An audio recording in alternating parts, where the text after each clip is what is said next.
Сәлем достар, бүгін біз сіздермен құрамы 3 қана заттан жасалатын дәмді котлеттер жасайтын боламыз. Ең әуелі бізге кабачки, сәбіз картоп және де жұмыртқа, сонымен қатар ұн қажет болады. Ең бірінші кабачкимізді орташа бөліктегі үккіштен өткізіп аламыз. Және де оған дәмін келтіру үшін тұз қосып, жақсылап араластырып, оны 10 минутқа суы шыққанша алып қоямыз. Келесі картопты үккіштен өткізіп, оны да бөлек алып қоямыз. Картоптан да крахмал бөлінуі керек. Одан соң сәбізді үккіштен өткізіп, котлетті жасауға кірісеміз. Ол үшін берілген үлкен ыдысымызға дайын болған кабачкиміздің суын сарқып, осылай бөліктермен бөліп аламыз.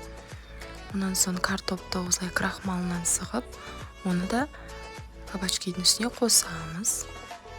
Онан соң үстіне сәбізді қосып, котлетіміз бірігу үшін үстіне жұмыртқа, дәмін келтіру үшін тұз және қара бұрыш, сонымен қатар кептірілген сарымсақтың приправасын қосамыз. Сіздер кәдімгі сарымсақ қоссаңыздар да болады.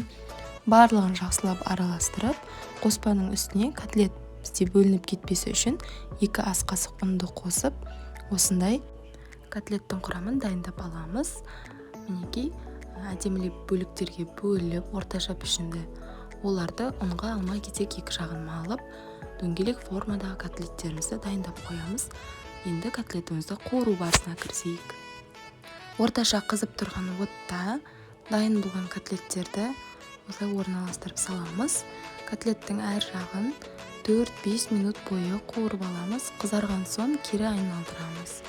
Және де дайын болған котлеттерді майды сіңіріп алу үшін тарелкаға салфетканы жайып, осылай түсіріп аламыз котлеттерімізді.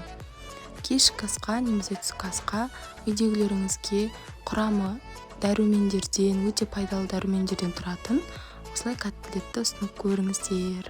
Менің арнаммен бірге болғандарыңызға рахмет. Тіркеліп, лайк басуды ұмытпаңыздар.